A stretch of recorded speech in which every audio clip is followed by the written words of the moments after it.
This week's Parsha is Parshas Pinchas, and we know, as the Arizal says, that the 3 weeks, the 3 Shabbosos of the 3 weeks, are the biggest Shabbosos in their shoirish, in their root, that we have from the entire year. And he explains, because we know that Shabbos is the mashpia, and that it holds on to the entire days of the week, and it gives them their strength, their koyach, their power. And since the 3rd week is Shabbos Chazon, and it's mashpia on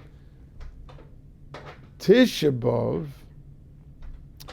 that after Mincha on Tisha B'Av Noilad, that it is born, as the Arizal and the Bnei Yissaschar and many others say, that the will and the hisoiris to be Megala himself, because Mashiach is born into each and every generation.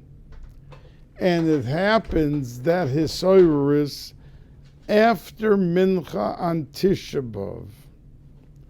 So to have the power of Hiskalus of Mashiach, that it is a most propitious time for him to come and to reveal himself, that means that the Shabbos before Tisha B'Av, and that goes for Shivas B'Tammuz also, carries in it the dimension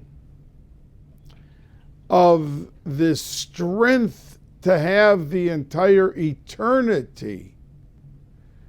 Liolam Voed, Mashiach will come, and Klal Yisrael will have Shalom, Shalva, and they will be able to have the dynamics of Geula forever. It has to be embodied and empowered by the Shabbos preceding. So that's why the Arizal says that indeed there is an unbelievable hisoiris, and that's the reason, because we never find that we change the halacha midday, but suddenly on Tisha B'Av we're allowed to sit on the chairs, we put on talis and tefillin, something which the first half of Tisha B'Av, which represents pure golos, which we don't do at that time, because we want to usher in immediately the power of Geula. Now, the truth is that Pinchas, the Parsha of Pinchas, begins really at the end of Bullock, and the Meforshim are curious.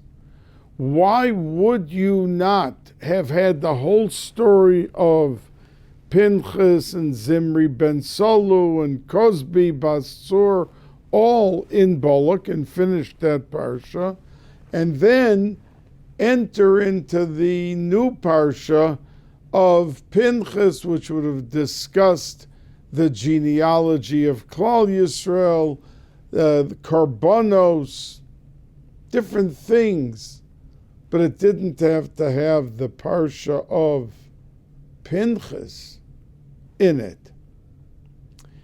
But Meforshim answer and say that there is no question that Pinchas did the right thing.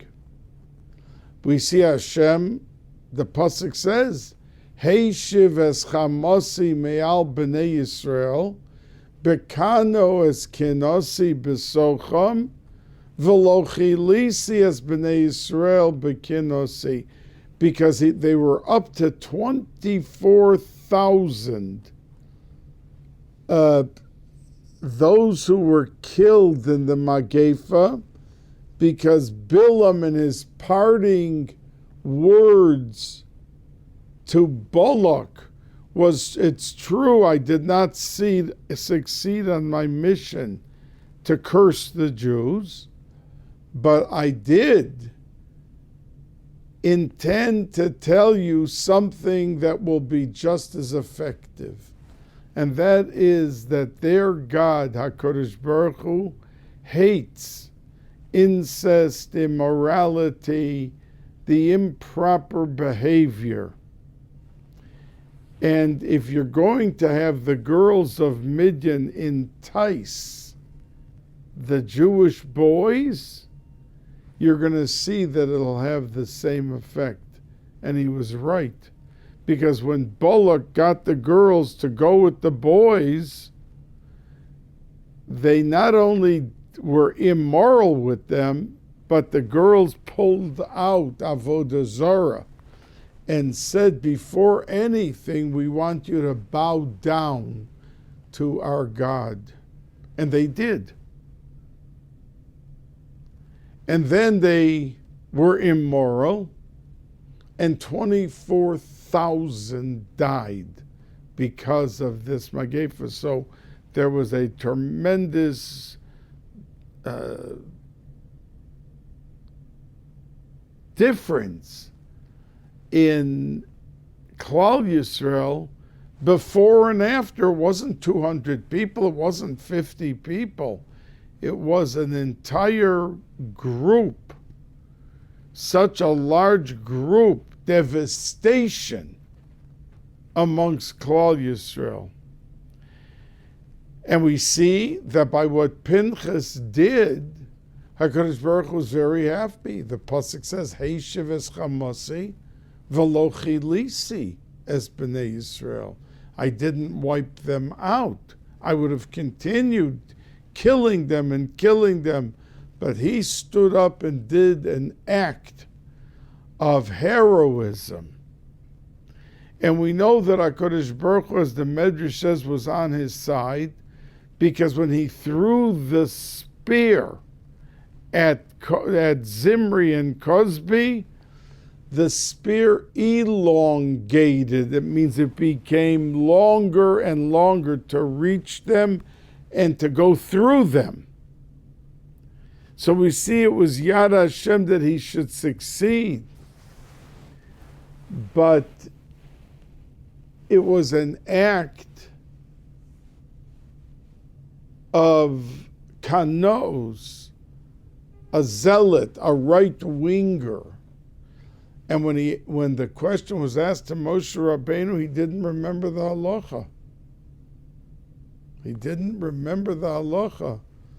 And the halacha was kanoyim pogimbo, that you can step forward, you don't need a bezdin, and you don't need edus, and you don't, that this is like he was being machal shem shamayim in front of the whole world. This wasn't in a private house somewhere what he was doing. So the answer to our question that the Meforshim Kadmonim ask, why isn't it all in one parsha? So some say, interestingly, that Kanos has two different categories, two different faces completely. There is like Pinchas, that on the spur of the moment he grabbed the opportunity and he seized the challenge and he did what he had to do to stop the Chillul Hashem. But there's another type of Kanos.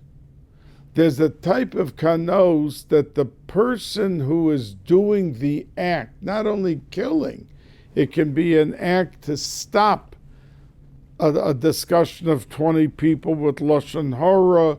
It could be a Malava Malka, and they're really getting into bad things that they shouldn't be talking about. Whatever it is, the person who wants to stop it has to make sure that he is pure. That it's not that 10 weeks before someone insulted him, and it didn't pass for him to criticize at that juncture the person.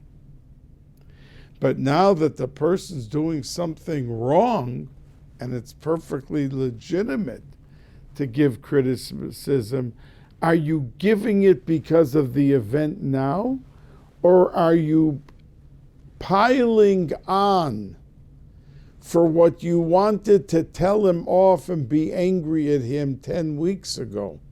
And you're just masquerading and cloaking the kanos in something that has nothing to do with you. It's l'shem shamayim, and it's in front of other people, and you want to bring a stop to it. So that's why the Meforshim say that there are two types of kanos, and that's why it's in two sedras, because it wants to differentiate between the kanos of Pinchas, which was on the moment, and it was pure, and he had nothing to gain, and he was being told off by everybody. How dare you, who are the grandson of Yisro, who fattened the calves and the goats, the calves to Avodah Zarah, and you're coming and killing a Nasi b'Yisrael? You're killing a prince of a Shevet Shimon? Who gave you a right? Who do you think you are? He was being told off, but he turned a deaf ear to all the criticism, and he did the right thing. Now, we know that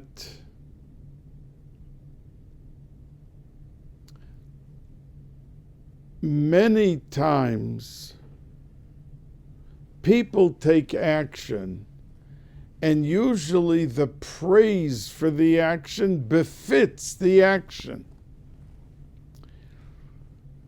If a fireman runs into a house and saves 5 people, so he deserves the citation, he deserves the family to give him a gift. He deserves a lot of things because he put his life on the line to save these people.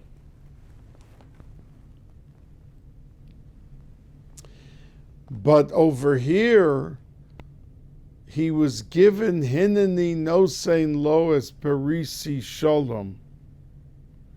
He was given the honor, the tiara, which is the thing the queen wears with the diamonds, the tiara on his head, of Brisi Shalom. Now, he went and killed 2 people. Do you think that if you had to make the decision what to give to Pinchas, would you give him a Brisi Shalom? Something which connotes peacefulness, and like we end off benching Hashem Yevarech Esamo Vashalom, we finish Shemona Esrei with the Bracha Baruch Ato Hashem Hamavarech Es Amo Yisrael Bashalom. Kohanim end their 3 pointed bracha with V'yosem L'cho Shalom. So Shalom is a very beautiful, all-encompassing, after an entire Shemona Esrei that we ask for Mashiach, and we ask for so many other beautiful things.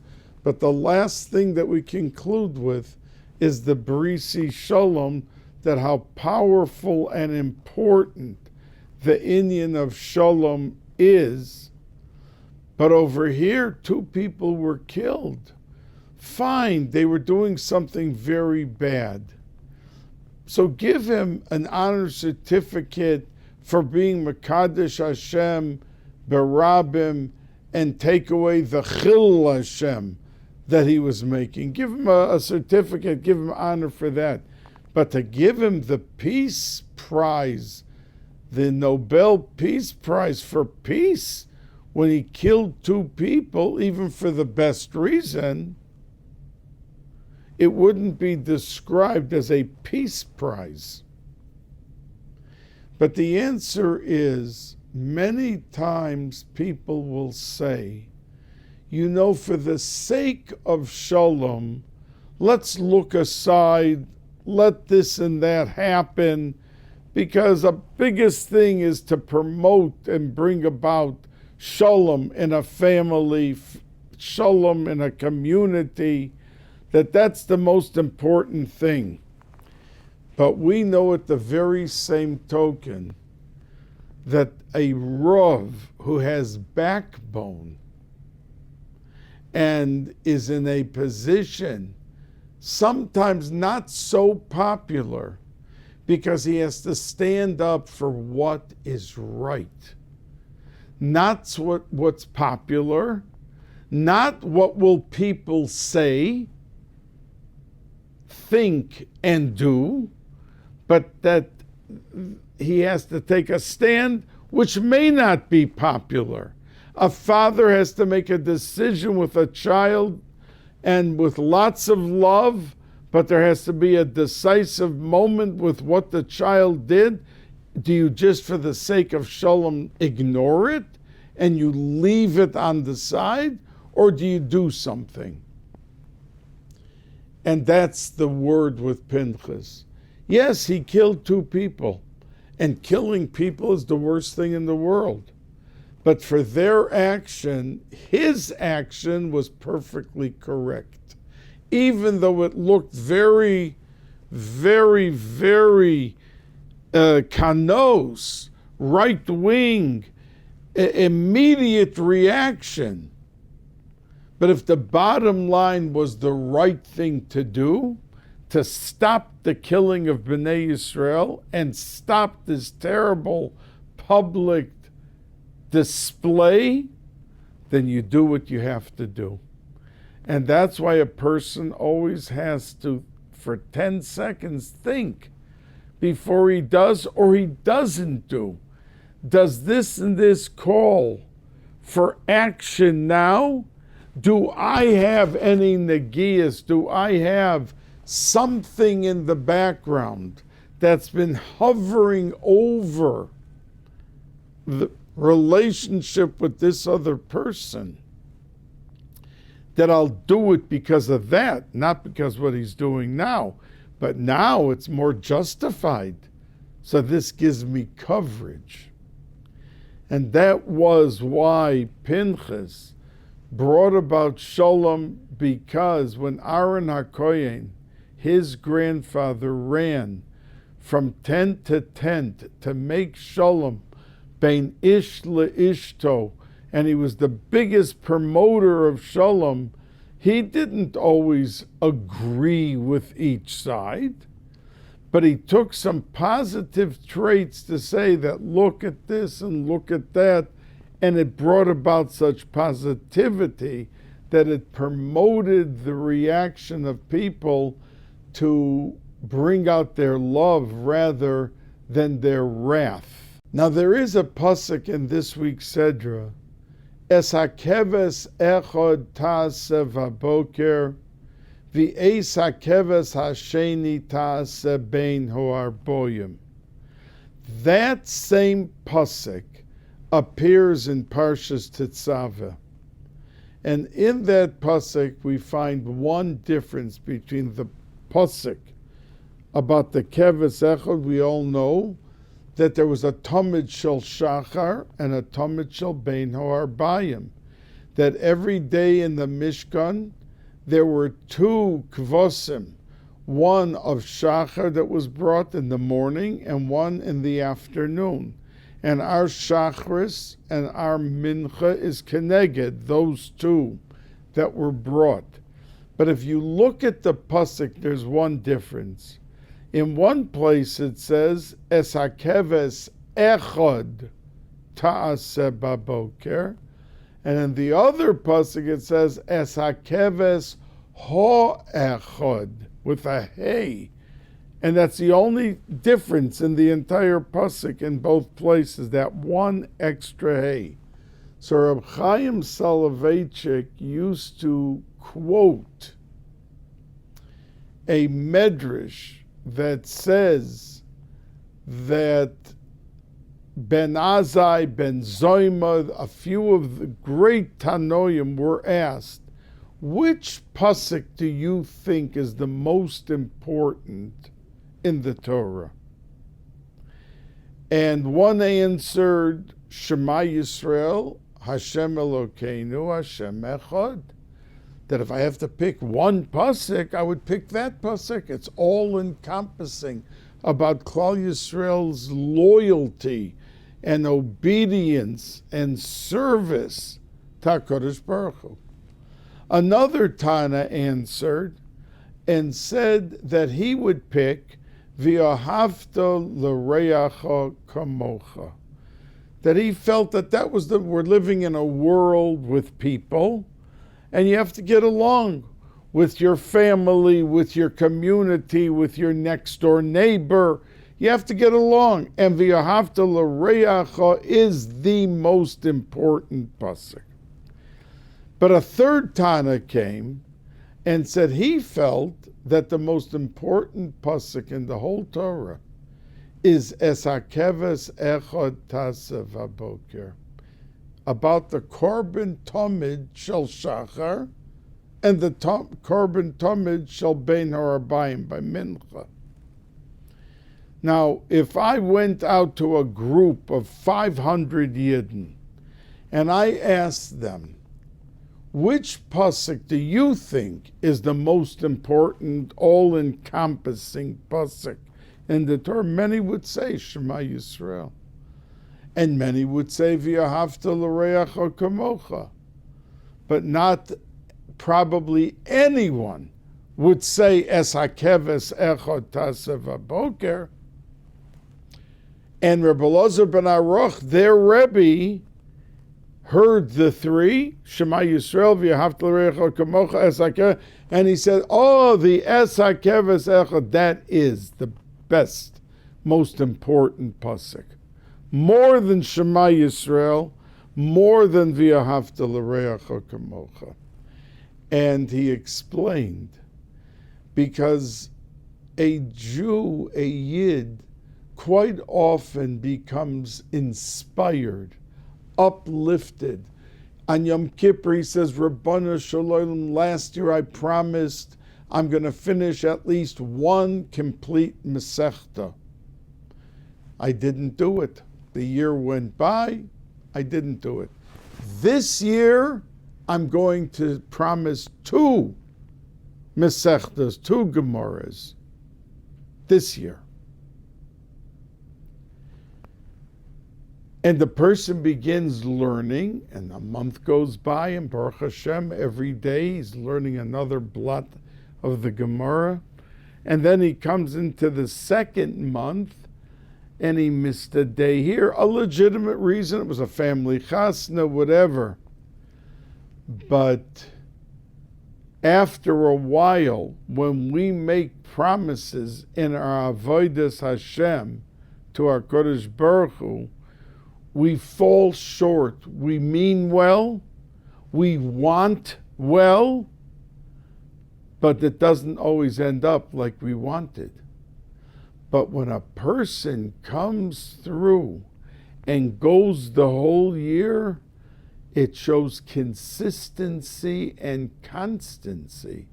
There's a continuity, not breaking the chain, but every single day, and that's what Es HaKeves Echad Tasev HaBoker represents. So what Rabbi Elazar ben Aruch was saying, to say Shema Yisrael is a beautiful thing.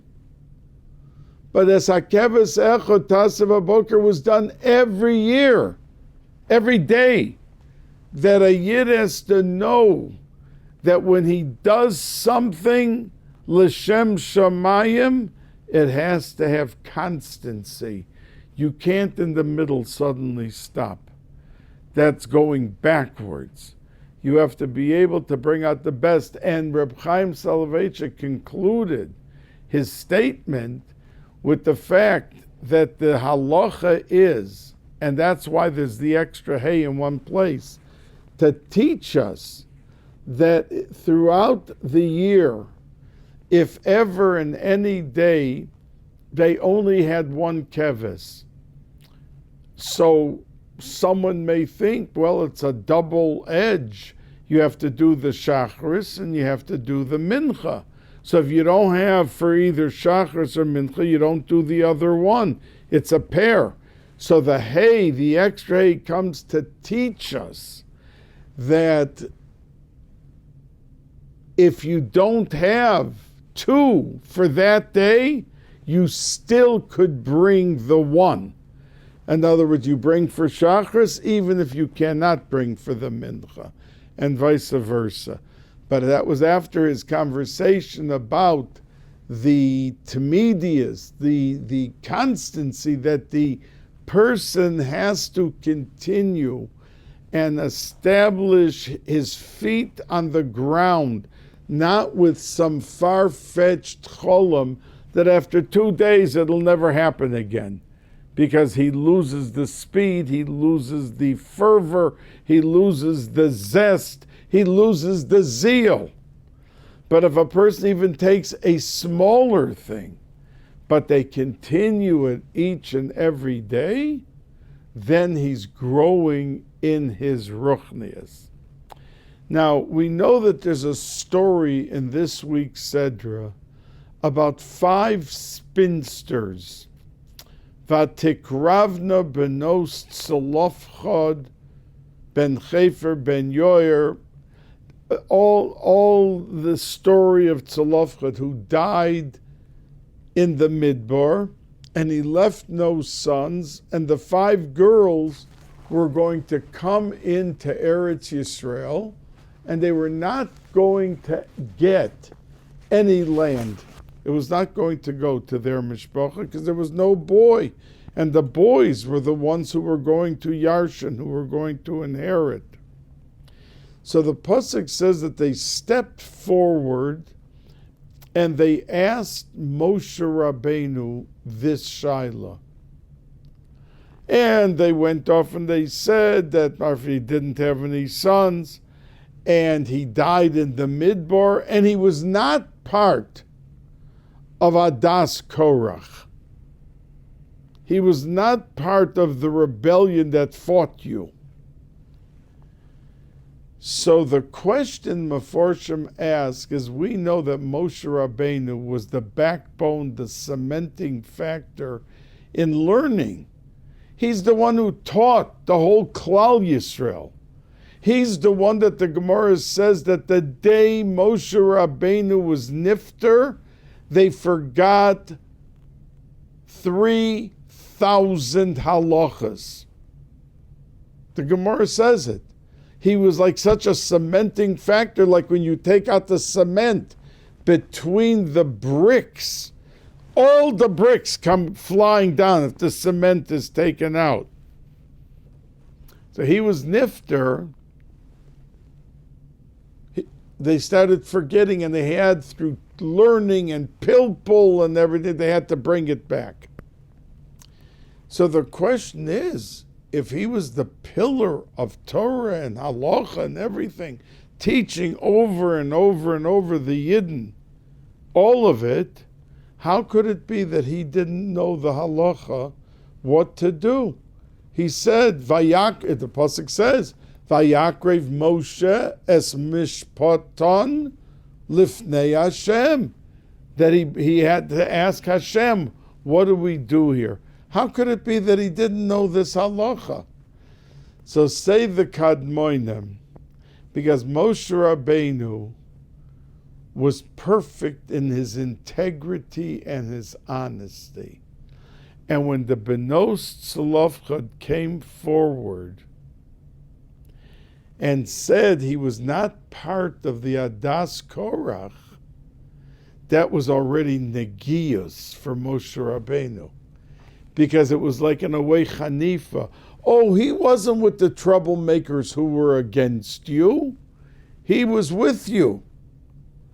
Moshe Rabbeinu heard that. He said, I can't paskin for you anymore. I have to go before HaKadosh Baruch Hu, and he will paskin for you. Now, the fact is that when he didn't know, they thought he was going to answer on the spot. But when he didn't know, like they got the best of him in a certain way, like Moshe Rabbeinu doesn't even know So we're not just coming, don't look at us like 5 spinsters, and the youngest, the Medrash says, was over 40 of these girls. And they all got married subsequently. But Moshe Rabbeinu, in his honesty, could not allow himself to paskin. So here we have women who got the best, and there was a story, a short story, that I want to share with you with Rav Shalom Belzer, Zecher Tzadik Livracha. Rav Shalom Belzer was the first Belzer Rebbe, and he was a Talmud of the Choyza, and he was together with the Bnei Yissaschar, best friends, learning by the Choyza of Lublin. And the Belzer Rebbe today, let him be well, who is in Yerushalayim, is a great, great, great, great nephew. Not a grandson, a nephew. Because it went from Reb Shalom Belzer to Rav Yehoshua Belzer, from his son, Rav Yisachar Dov, and then it went to Reb Aaron, the Kadosh Zechusa Yogen Aleinu. And this Belzer Rebbe is a nephew because Reb Aaron didn't have any children. So a nephew became Rebbe. A woman came into Rav Shalom Belzer and said, Rebbe, I need parnasa. And the Rebbe answered her and said, if you have strong emunah, then you'll have parnasa. So the lady answered and said that the pasuk first says parnasa, se'odei in Tehillim, se'odeni ve'ivosheya, that first the parnasa comes, and then the emunah, ve'ivosheya, and I will be helped, and thank Hashem. So Rav Shalom Belzer said, and Rav Zevin brings this Maisa in Sipurei Chasidim, it was the first time that a woman got the best of me. In other words, I couldn't answer her. So, like the story with the Benos Salavchad, that Rav Shalom Belzer had also with the women, with a lady who came into him, and he had to give her a bracha for the parnasa, and then she should strengthen her emunah, because she marshaled a pasuk from Tillim, and he couldn't debate her. Now, right after the story of the Benos Salavcha, the pasuk says that HaKadosh Baruch Hu told Moshe Rabbeinu to go up on a mountain, ure'eh, and look at Eretz Yisrael. Now there, and in Zos HaBracha, again he was told to go up on a mountain and look at Eretz Yisrael. And he was told, but you're going to see it, but you're not going to go in. Which would seem to us like Kaviyachal, you could say, like he was teasing him. Go up and look. He was dying to go in. He said, Vo'eschan, 515 bakoshos and tfilos to go into Eretz Yisrael, to be mevatel the gezerah. And as I said to you, the gezerah was for hitting the rock, or according to the Rambam, not hitting the rock. But he said, Shimu noha moirim, that all of you rebellious.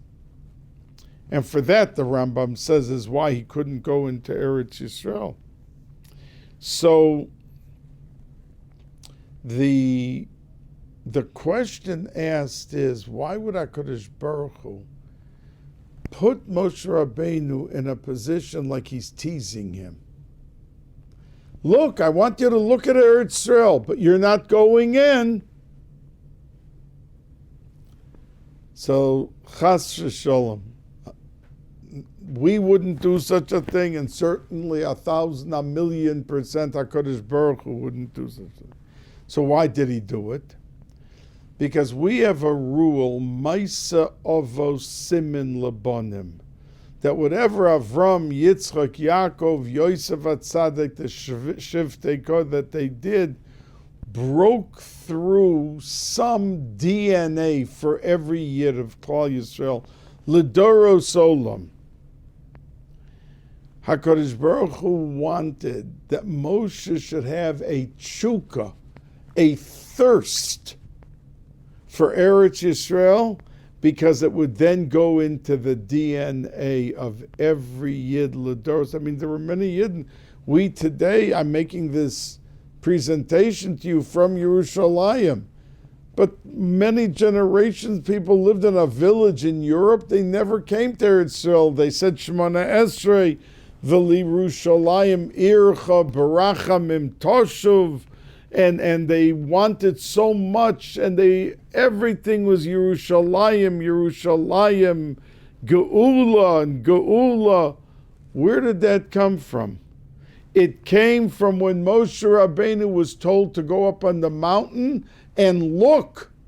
And when he saw Eretz Yisrael, there conjured up in his mahus such a tshuka, a love, a thirst for Eretz Yisrael, that every year, no matter whether he would come to Eretz Yisrael in his lifetime or he wouldn't come to Eretz Yisrael in his lifetime, he would have a drive, an inner desire, chipping away and nagging at him for Eretz Yisrael. Because Moshe Rabbeinu went up on that mountain and saw Eretz Yisrael and had that tremendous tshuka.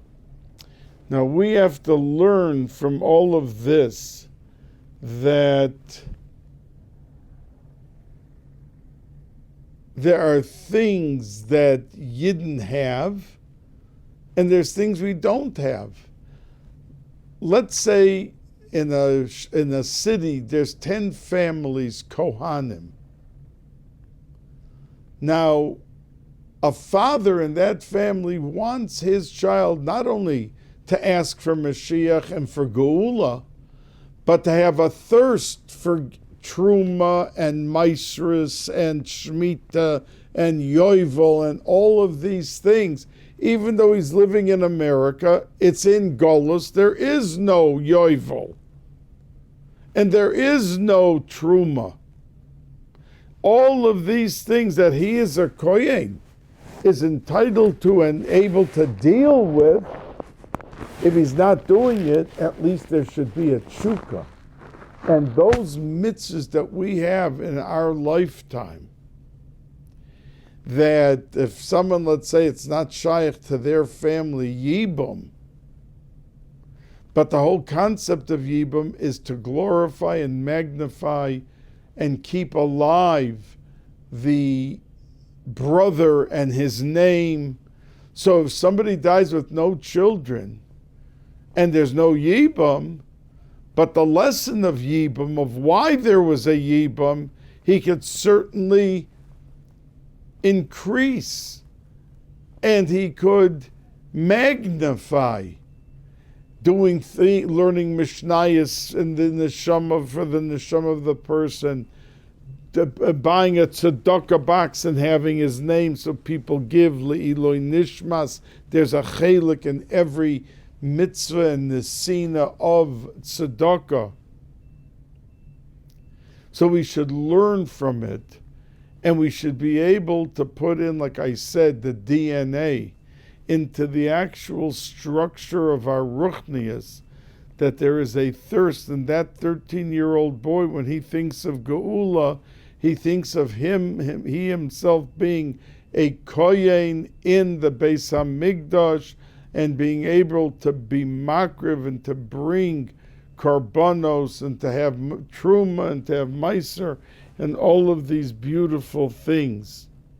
Now, a question that the Meforshim asked, the Hamek Dover talks a lot about it, and that is that we found that by the story of Dinah, that she was violated by Shechem and Shechem ben Hamor, and like the Ramban says, that the whole city was killed out. What right did they have to kill innocent people? What did they have to do with what Hamor did to violating Dinah?